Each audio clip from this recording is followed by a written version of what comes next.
There's this feeling that comes over me sometimes. It's a tightness in my chest, like I can barely breathe. But I can get it to go away if I just stop thinking. So that's what I do. I live on distractions. The kids wake me up each morning. I feed them, I dress them, I play with them and fetch them snacks. I take them where they need to go. I look for work, but there's only so much of that you can do in a day. Mostly, I let my brain turn off and just pretend everything is the same, because these days feel so much like all the other days before everything fell apart. It changes when the kids are gone. Then it's quiet, and it's hard to keep out my feelings. There's the one with the tightness in my chest, and there's the one where I just hate everyone. I hate everyone who's married. I hate everyone who's happy. I hate everyone who goes on vacation. I hate everyone who has a job.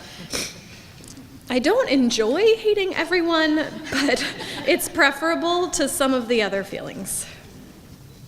But the kids come back, and kids make life normal and full and busy. And there's not much out of the ordinary the day we go to the WIC office. We strap into car seats, we buckle seat belts, we listen to the radio, we unbuckle seat belts. It's another day, another appointment, another tote bag filled with supplies to keep the kids happy. It has snacks and toys and an iPad. I know while I pack the iPad that I will feel like a jerk when I take it out. I pack it anyway. Even though I've always rolled my eyes at people who entertain their children in waiting rooms with iPads, feeling like a jerk is small potatoes. I let it roll off my back. Even though I still want to explain, I want to say that I didn't buy the iPad, I inherited it, and we don't use it really, and it's a good way to keep the kids busy at times like this, and isn't that easier for everyone? But I don't. I just give the kids the iPad and get down to business. There are questions to answer. There is paperwork to fill out. And the paperwork is not done quickly. I don't have everything they need, and it makes things complicated. When your life implodes, it rarely comes with documentation. I'm at the very beginning of the long process of divorcing. No, there is no child support order yet. No, we're still waiting on a court date. No, I'm not employed. No, I don't get unemployment because I've been home with my kids. I have to go through all these facts, and then I have to go through them all again, and it's like a punch in the gut over and over. And I try to stop thinking so that I don't second guess every decision I've ever made. We go from one desk to another, and the children require that constant managing that every mother knows. The little one is walking now, and she climbs up this small set of stairs in the waiting area. Then she stands at the top and squawks to be picked up, since she hasn't yet figured out how to go down them. She repeats this over and over again. My son gets bored of the iPad, gets bored of his fire truck, goes through all his snacks, gets bored of everything else I have, and won't leave me alone until we get into the nutritionist's office, where there are new toys that he's never seen. The nutritionist measures and weighs the kids. The girl is still short, and I don't know why, but her weight is good. The boy seems so skinny to me, but he's astonishingly average, according to the charts. We talk about their eating habits, and we strategize ways to get the kids more protein.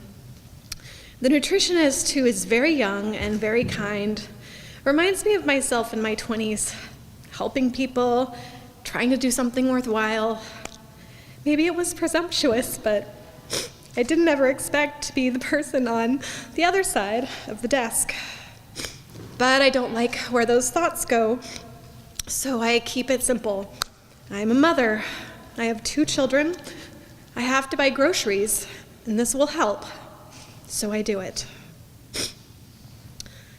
After we've been there for 2 hours, I'm handed a few sheets of paper that look like checks.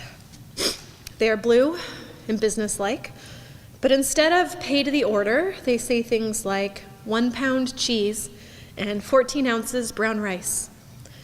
During our next trip to the grocery store, I keep my little blue checks in an envelope and check each item carefully against the pamphlet that lists acceptable options. The checks help, but they aren't enough. I still have half a cart of groceries that have to go in a separate order because the checks just don't cover them. Cereal, yogurt, vegetables, crackers, fruit, coffee, meat, frozen food, so many things. When we are in line, it takes a long time to check us out. They have to call over a manager. I focus on wrangling my impatient children and don't look at the people waiting in line behind us. When the kids go back to their father's house, it is quiet again. I'm alone with my thoughts and my attempts to stop them. I used to lay in bed and imagine what life would be like right now. I used to just let my thoughts go and not worry about stopping them.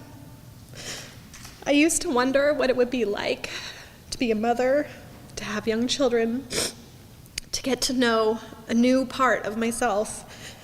I thought of so many roads my life could take, but I never thought of this one.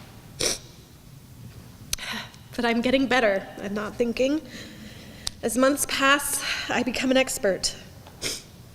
It's strange how you can use every ounce of your energy to tread water and wake your kids up and feed them and play with them and put them to bed and not even notice how hard you're working because you can still breathe. And all you think is breathe in, breathe out, keep going. Thank you.